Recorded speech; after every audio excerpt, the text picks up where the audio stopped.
രാവിലെ എണീറ്റപ്പോ തൊട്ട് ചിക്കൻ ബിരിയാണി കഴിക്കാൻ വല്ലാത്തൊരു മോഹം. എന്നാ പിന്നെ ചിക്കൻ ബിരിയാണി പുറത്തുനിന്ന് കഴിക്കാന്ന് വെച്ചപ്പോൾ ദേണ്ടേ അന്നേ വീട്ടിൽ ചിക്കനും മേടിച്ചിട്ടുണ്ടായിരുന്നു. പ്രത്യേകിച്ച് ഫുഡിന്റെ കാര്യത്തിൽ മോഹങ്ങളൊക്കെ ഉണ്ടായി തുടങ്ങിയാൽ അതിങ്ങനെ മനസ്സിനകത്ത് പൊത്തി വെക്കേണ്ടതല്ല. അതുകൊണ്ട് തന്നെ ഞാൻ എന്റെ കാര്യങ്ങൾ ഷടപെട്ടേ എന്ന് പറഞ്ഞു തുടങ്ങി. ഇത് ഞാൻ എന്റേതായ രീതിയിൽ ഉണ്ടാക്കുന്ന ബിരിയാണിയാണെന്ന് പറയത്തില്ല. കാരണം ഞാൻ കണ്ടമാനം യൂട്യൂബ് വീഡിയോസ് കണ്ടിട്ട് അതിൽ എനിക്ക് ഇഷ്ടപ്പെട്ട ഒരു 4-5 സെലക്ട് ചെയ്ത് അതെല്ലാം കൂടെ മിക്സ് ചെയ്ത് ചേർത്തുണ്ടാക്കുന്ന ഒരു ബിരിയാണിയാണിത്. കുറച്ച് നാടൻ രീതി ആയിക്കോട്ടെ എന്ന് വിചാരിച്ചുകൊണ്ട് വിറകടുപ്പിൽ തന്നെ ഉണ്ടാക്കാൻ തീരുമാനിച്ചു. എനിക്ക് അടുപ്പ് കത്തിക്കാൻ അറിഞ്ഞൂടാത്തോണ്ട് തന്നെ അമ്മ എന്നെ എല്ലാം സെറ്റ് ചെയ്തു തന്നു. ഇനി നമുക്ക് കാര്യകർമ്മങ്ങളിലേക്ക് കടക്കാം. അതിനായി ചൂടായ ഉരുളിയിലോട്ട് ആവശ്യത്തിനുള്ള എണ്ണയും നെയ്യും ഒഴിക്കുക. ഒഴിച്ചു കഴിഞ്ഞാൽ ഏതാനും നിമിഷത്തേക്ക് നമ്മുടെ കാര്യങ്ങളെല്ലാം ഷടപെട്ടേ എന്ന് വേണം ചെയ്യാൻ. ഇല്ലെങ്കിൽ സാധനങ്ങളെല്ലാം കരിഞ്ഞു പോകും. ഇനി ഈ ചൂടായ എണ്ണയിലോട്ട് പട്ട, ഗ്രാമ്പു, ഏലക്ക ഇങ്ങനെ എല്ലാ സാധനങ്ങളും വലിച്ചു വാരി ഇടുക. അതായത് സ്പൈസസ് മാത്രം പട്ട, ഗ്രാമ്പു, ഏലക്ക, പെരിഞ്ജീരകം ഇങ്ങനെയുള്ള എല്ലാ സാധനങ്ങളും ഇടുക. അതൊന്ന് മൂത്ത് വരുമ്പോൾ സ്ലൈസ് ആയിട്ട് എറിഞ്ഞ സവാളയും മുഴുവനോടുള്ള പച്ചമുളകും ഉപ്പും മഞ്ഞൾപ്പൊടിയും ഒക്കെ ചേർത്ത് നല്ലോണം ഒന്ന് വഴറ്റിയെടുക്കാം. ഇതൊക്കെ നല്ലോണം ഒന്ന് വഴണ്ടി വന്നതിന് ശേഷം ഇഞ്ചി വെളുത്തുള്ളി പേസ്റ്റ് ഇച്ചിരി കൂടുതൽ വേണം. അതും പിന്നെ തക്കാളിയും കൂടെ ചേർത്ത് നമുക്ക് നന്നായിട്ടൊന്ന് ഉടച്ചെടുത്ത് മിക്സ് ചെയ്തതിന് ശേഷം ഒരു കൈപ്പിടി അളവിന് മല്ലിയിലയും പുതിനയിലയും പിന്നെ എന്തോ ഒരു ബിരിയാണിക്ക് ചേർക്കുന്ന ഇലയും അതെനിക്ക് പേര് ഓർമ്മയില്ല.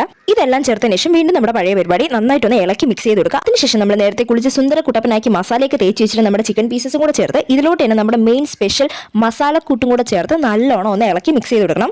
എന്നിട്ട് ഇത് കുറച്ചൊരു അടച്ചു വെച്ച് വേവിക്കണം. അപ്പൊ തന്നെ ഏകദേശം ചിക്കനിൽ ഇച്ചിരി വെള്ളമൊക്കെ ഇറങ്ങി വെന്ത് വരും. അതിനുശേഷം നമ്മുടെ ബിരിയാണിക്ക് ആവശ്യമായിട്ടുള്ള വെള്ളം കൂടെ ചേർത്ത് കൊടുത്താൽ അതൊന്ന് തിളച്ച് വരുമ്പോൾ ആവശ്യത്തിനുള്ള നാരങ്ങാനീരും കൂടെ ചേർത്ത് പിന്നെ നമുക്ക് ആവശ്യത്തിനുള്ള അരിയും കൂടെ തട്ടി നല്ലോണം ഒന്ന് ഇളക്കി കൊടുക്കണം. ഇതിനൊപ്പം തന്നെ അല്പം നെയ്യും കൂടെ ഒഴിച്ച് അടച്ചു വെച്ച് നമ്മൾ ലോ ഫ്ലെയിമിൽ ഇട്ടിട്ട് കുക്ക് ചെയ്തെടുക്കണം. അങ്ങനെ അടച്ചു വെച്ചതിന് ശേഷം ഏതാനും നിമിഷങ്ങൾ കഴിഞ്ഞതും നമ്മുടെ ബിരിയാണി ഇവിടെ സെറ്റ് ആയിട്ടുണ്ട്. ഇതൊരു മസ്റ്റ് ട്രൈ ആയിട്ടാണ് ഞാൻ ഉണ്ടാക്കിയോണ്ട് പറയാൻ നല്ല അടാറ് ടേസ്റ്റ് ആയിരുന്നു. ബിരിയാണി ഒറ്റയ്ക്കായി പോയതിന്റെ വിഷമം അറിയിപ്പിക്കാതിരിക്കാൻ വേണ്ടിയിട്ട് ഒപ്പം തന്നെ സലാഡും പപ്പടവും മുട്ടയും ചിക്കൻ ഫ്രൈയും ഒക്കെ റെഡി ആയിട്ടുണ്ട്. ഇന്നത്തെ വീഡിയോ ഇത്രയുള്ള വീഡിയോ ഇഷ്ടപ്പെട്ട ലൈക്ക് ചെയ്യാനും ചാനൽ സബ്സ്ക്രൈബ് ചെയ്യാനും മറക്കരുത്. മറ്റൊരു വീഡിയോ ബൈ.